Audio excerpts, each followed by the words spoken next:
I found that nothing in life is worthwhile unless you take risks. Nothing. Nelson Mandela said, "There is no passion to be found playing small and settling for a life that's less than the one you're capable of living." Now, I'm sure in your experiences in school and applying to college and picking your major and deciding what you want to do with life, I'm sure people have told you to make sure you have something to fall back on. Make sure you got something to fall back on, honey. But I never understood that concept, having something to fall back on.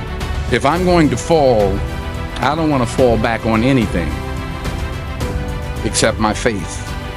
I want to fall forward. I figure at least this way I'll see what I'm going to hit. Fall forward. This is what I mean. Reggie Jackson struck out 2,600 times in his career, the most in the history of baseball. But you don't hear about the strikeouts. People remember the home runs. Fall forward. Thomas Edison conducted 1,000 failed experiments. Did you know that? I didn't know that. Because the 1,001st was the light bulb. Fall forward. Every failed experiment is one step closer to success. You've got to take risks, and I'm sure you've probably heard that before, but I want to talk to you about why that's so important. First, you will fail at some point in your life. Accept it. You will lose. You will embarrass yourself. You will suck at something. There's no doubt about it. And I know that's probably not a traditional message for a graduation ceremony, but hey, I'm telling you, embrace it, because it's inevitable. And I should know. In the acting business, you fail all the time. Early on in my career, I auditioned for a part in a Broadway musical. Perfect role for me, I thought, except for the fact that I can't sing. So I'm in the wings, I'm about to go on stage, but the guy in front of me, he's singing like Pavarotti. He's just and he's just going on and on and on, and I'm just shrinking. I'm getting smaller and smaller. So they say, "Oh, thank you very much, and you'll be hearing from us." So I come out with my little sheet music, and it was Just My Imagination by the Temptations. That's what I came up with. So I hand it to the accompanist, and she looks at it and looks at me and looks out at the director and is like, nice. So I start, I'm gonna sing. I'm like, "It's just my imagination once again, and then coming away with me." And I'm not saying anything, so I'm thinking I'm getting better. So I just start getting into it. It was just my imagination. Running. They say, "Oh yeah, thank you very much, Mr. Washington. Thank you." So I assumed I didn't get the job. But the next part of the audition, he called me back. The next part of the audition is the acting part of the audition. Now I'm like, hey, okay, maybe I can't sing, but I know I can act. So they pair me with this guy, and again, I didn't know about musical theater. And musical theater is big, so they can reach everyone all the way in the back of the stadium. And I'm more from a realistic, naturalistic kind of acting where you actually talk to the person next to you. So I don't know what my line was. My line was, "Well, hand me the cup." And his line was, "Well, I will hand you the cup, my dear. The cup will be there to be handed to you." I said, "Oh, okay." "Well, should I give you the cup back?" "Oh, yes, you should give it back to me, because that is my cup and it should be given back to me." I didn't get the job. But here's the thing. I didn't quit. I didn't fall back. I walked out of there to prepare for the next audition, and the next audition, and the next audition. I prayed. I prayed. And I prayed. But I continued to fail and fail and fail. But it didn't matter, because you know what? There's an old saying, you hang around the barbershop long enough, sooner or later you're going to get a haircut. So you will catch a break, and I did catch a break. Last year, I did a play called Fences on Broadway. Someone talked about it. won the Tony Award. And I didn't have to sing, by the way. But here's the kicker. It was at the Court Theater. It was at the same theater that I failed that first audition 30 years prior. The point is, every graduate here today has the training and the talent to succeed. But do you have the guts to fail? Here's my second point about failure. If you don't fail, you're not even trying. I'll say it again. If you don't fail, you're not even trying. My wife told me this great expression. To get something you never had, you have to do something you never did. Les Brown's a motivational speaker. He made an analogy about this. He says, imagine you're on your deathbed, and standing around your deathbed are the ghosts representing your unfulfilled potential.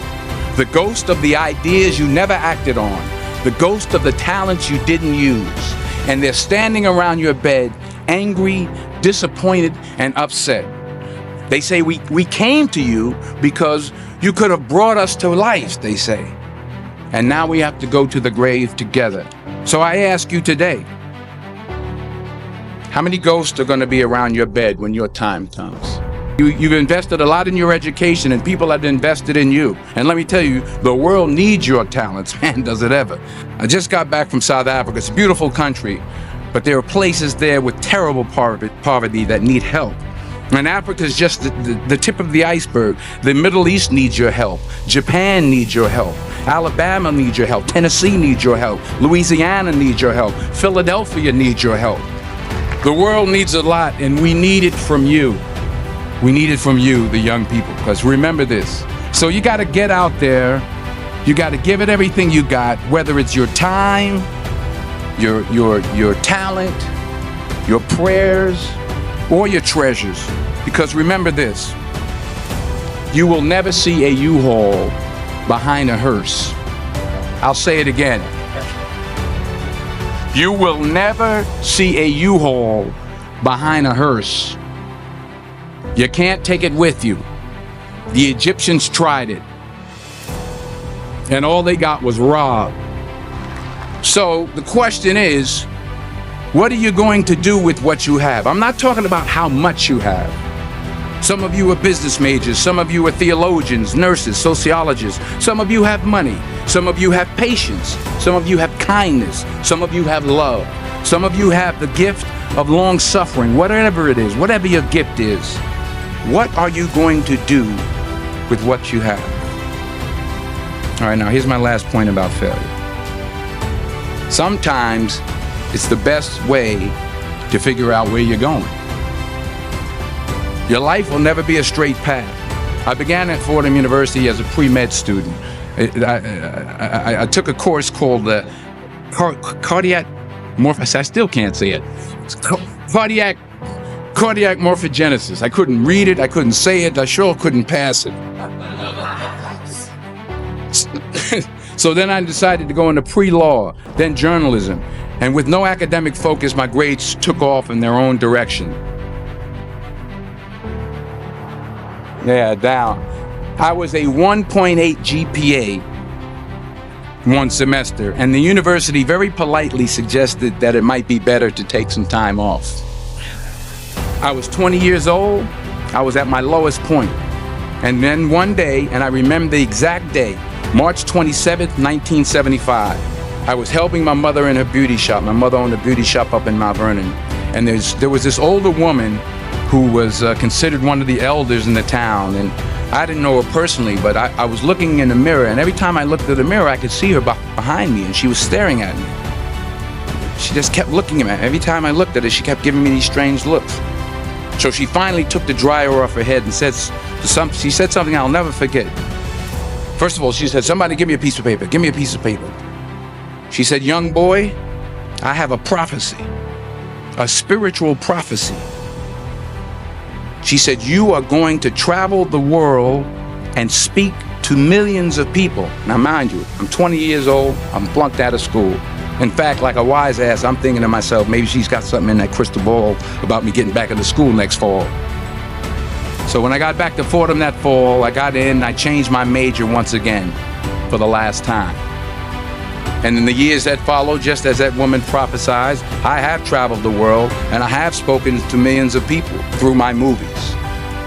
They couldn't see the real me, but I see you today, and I'm encouraged by what I see, and I'm strengthened by what I see, and I love what I see.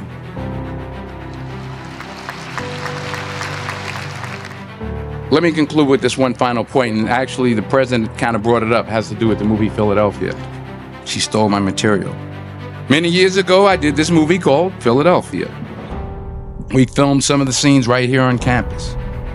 Philadelphia came out in 1993. Most of you were probably still in diapers. It's about a man played by Tom Hanks who's fired from his law firm because he has AIDS. He wants to sue the firm, but no one's willing to represent him until a homophobic ambulance chaser lawyer, played by yours truly, takes on the case.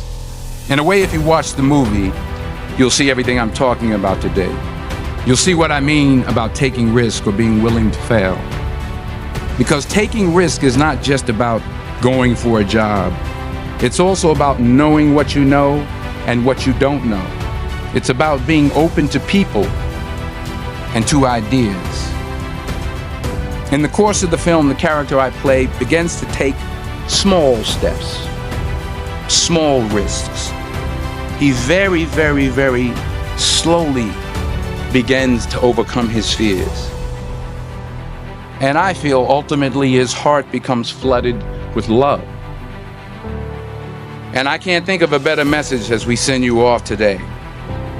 To not only take risks, but to be open to life, to accept new views, and to be open to new opinions. To be willing to speak at a commencement at one of the best universities in the country, even though you're scared stiff. While it may be frightening, it will also be rewarding. Because the chances you take, the people you meet, the people you love, the faith that you have, that's what's going to define you. So members of the class of 2011, this is your mission. When you leave the friendly confines of Philly, never be discouraged, never hold back, give everything you got. And when you fall throughout life, and maybe even tonight after a few many glasses of champagne, remember this: fall forward. Congratulations, I love you, God bless you, I respect you.